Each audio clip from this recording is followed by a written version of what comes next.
दोस्तों, आज हम बात करेंगे एक ऐसे रहस्य की जो हजारों सालों से लोगों को हैरान कर रहा है, the lost city of Atlantis. Plato, एक मशहूर ग्रीक फिलोसोफर, ने हमें अटलांटिस के बारे में अपनी किताबों में बताया था, लेकिन क्या ये सच में था या सिर्फ एक कहानी थी? और क्या अफ्रीका में मौजूद रिसर्च स्ट्रक्चर अटलांटिस का असली ठिकाना है? आज हम इन सब चीज़ों का पता लगाने की कोशिश करेंगे। प्लेटो ने सबसे पहली बार अटलांटिस का जिक्र अपनी दो किताबों में किया, तिमायस और क्रिटियस। ये किताबें 360 बीसी के आसपास लिखी गई थी। प्लेटो कहते हैं कि अटलांटिस एक समृद्ध और एडवांस्ड सिविलाइजेशन थी जो 9000 साल पहले मौजूद थी। अटलांटिस अटलांटिक ओशन के बीच में एक बड़े आइलैंड पर था, और ये अपने समय के सबसे पावरफुल सिविलाइजेशंस में से एक था। अटलांटिस की कहानी प्लेटो ने इजिप्ट के पुराने प्रीस्ट से सुनी थी, जो इजिप्ट के मंदिरों में लिखे गए पुराने टैक्स पर आधारित थी। प्लेटो ने कहा कि अटलांटिस पिलर्स ऑफ हर्क्यूलिस के आगे था। आज के ज़माने में पिलर्स ऑफ हर्क्यूलिस को जिब्राल्टर स्ट्रेट के नाम से जाना जाता है, जो स्पेन और मोरक्को के बीच है। प्लेटो के मुताबिक अटलांटिस एक बड़ा आइलैंड था जो अटलांटिक ओशन के बीच में था, और वहां से अटलांटिस के लोगों ने यूरोप और अफ्रीका के जगह पर अपना कब्जा कर लिया था। प्लेटो के डिस्क्रिप्शन के मुताबिक अटलांटिस का राज्य एक महाशक्ति था जो पूरी दुनिया में अपना प्रभाव जमा रहा था। अटलांटिस एक मल्टीलेयर्ड सिटी थी, जिसमें बहुत सारे कंसेंट्रिक सर्कल्स दी एक के बाद एक पानी के और जमीन के ऊपर लेयर्स में थे। वहां का राजमहल भी सोना और चांदी से बना था। प्लेटो कहते हैं कि अटलांटिस का नाश उसके लोगों के लालच और घमंड के कारण हुआ। उन्होंने प्रकृति के खिलाफ जाके अपने ज्ञान का गाली इस्तेमाल करना शुरू किया। फिर एक दिन उनके गुनाहों की सजा मिली जब एक बड़ा अर्थक्वेक और सुनामी आया, जिसने पूरे अटलांटिस को मिट्टी में मिला दिया। प्लेटो लिखते हैं कि सिर्फ एक रात और एक दिन में अटलांटिस समुंदर के नीचे डूब गया। प्लेटो के मुताबिक अटलांटिस का पहला राजा पसाइडन था, जो समुंदर का देवता था। पसाइडन ने अटलांटिस को अपने बच्चों के बीच डिवाइड कर दिया था, और हर बच्चा एक अलग अलग हिस्से पर राज करता था। ये एक वेल ऑर्गेनाइज्ड सिविलाइजेशन थी, जिसमें हर रीजन अपने राजा के अंडर होता था, लेकिन सारी पावर एक सेंट्रल राजा के पास थी। प्लेटो ने जो अटलांटिस का जिक्र किया, उस पर स्कॉलर्स और हिस्टोरियंस लगभग 2400 सालों से रिसर्च कर रहे हैं। अटलांटिस सच में था या सिर्फ प्लेटो की इमेजिनेशन थी? ये एक ऐसा सवाल है जो आज भी एक मिस्ट्री बना हुआ है। अटलांटिस का लोकेशन आज तक एक मिस्ट्री है।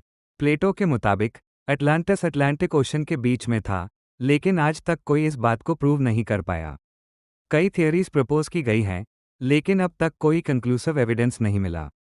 एक पॉपुलर थियरी ये है कि अटलांटिस मेडिटरेनियन सी के आसपास था।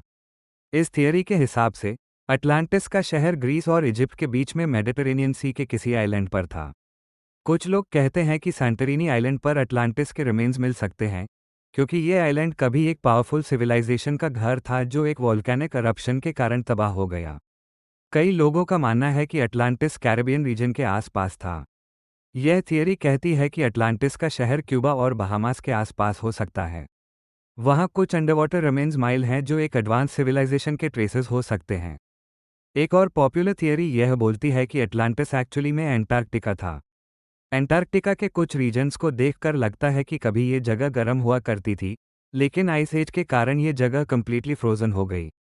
कुछ रिसर्चर्स कहते हैं कि शायद अटलांटिस के लोग वहाँ रहते थे जब एंटार्कटिका गर्म था, लेकिन जब क्लाइमेट चेंज हुआ, तो पूरा शहर आइस के नीचे छुप गया। ए फ्लैट हम एक नए रिसर्च के बारे में बात करते हैं जो रिसर्च स्ट्रक्चर या आई ऑफ द सहारा के साथ जोड़ी गई है।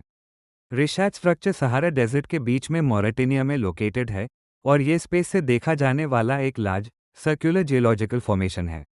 कई रिसर्चर्स का मानना है कि ये स्ट्रक्चर अटलांटिस के कंसेंट्रिक रिंग्स के डिस्क्रिप्शन से काफ़ी मैच करता है। प्लेटो के मुताबिक अटलांटिस एक सर्कुलर सिटी थी जिसमें पानी और ज़मीन के ऑल्टरनेट रिंग्स बने हुए थे। रिसर्च स्ट्रक्चर के डायमेंशंस भी अटलांटिस के डिस्क्रिप्शन से मिलते हैं। रिसर्च स्ट्रक्चर के आसपास कुछ हिस्टोरिकल रिमेन्स माइल हैं जो एंशिएंट सिविलाइजेशंस का प्रूफ देती है। रिसर्च स्ट्रक्चर के जियोलॉजिकल फॉर्मेशन को लेकर कई डिबेट्स हुई हैं। कई साइंटिस्ट्स मानते हैं कि ये एक नेचुरली अकरिंग स्ट्रक्चर है जो इरोजन और टेक्टोनिक मूवमेंट्स के कारण बना, लेकिन अटलांटिस के बिलीवर्स का मानना है कि ये स्ट्रक्चर अटलांटिस के एक्चुअल फिजिकल रिमेन्स हो सकते हैं। यह फॉर्मेशन सहारा के बीच में एक कोस्टल एरिया के पास था जो अब सूखा पड़ गया है। प्लेटो के मुताबिक अटलांटिस एक समुंदरी शहर था जो एक रात में डूब गया था।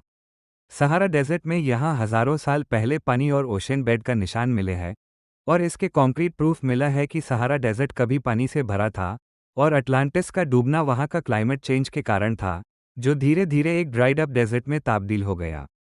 ये एक सिर्फ कोइंसिडेंस है या फिर सच में ये अटलांटिस का असली ठिकाना है? ये सवाल आज भी एक मिस्ट्री है। रिसर्चर्स मानते हैं कि प्लेटो का डिस्क्रिप्शन एक रियल जियोग्राफिकल फीचर पर आधारित था और शायद रिसर्च स्ट्रक्चर हाई अटलांटिस का एक्चुअल लोकेशन हो। रिसर्च स्ट्रक्चर के आसपास कई एंशिएंट आर्टिफैक्ट्स और रिमेन्स मिले हैं, जो इस बात की तरफ इशारा करते हैं कि कभी यहाँ एक एडवांस सिविलाइजेशन रह चुकी थी। एंशिएंट ट्रेड रूट्स और सेटलमेंट्स के रिमेन्स ने इस थियरी को सपोर्ट किया है कि ये जगह एक बहुत पुराना ट्रेड सेंटर था। यह पॉसिबल है कि अटलांटिस के लोग जो मेडिटरेनियन और अफ्रीकन रीजन्स के बीच में थे, उनका ये सहारा के कोस्ट पर भी राज हो सकता था। मॉरिटेनिया, जहां रिसर्च स्ट्रक्चर लोकेटेड है, जियोग्राफिकली स्ट्रेट ऑफ जिब्राल्टर के पास के ट्रेड रूट से भी कनेक्टेड है।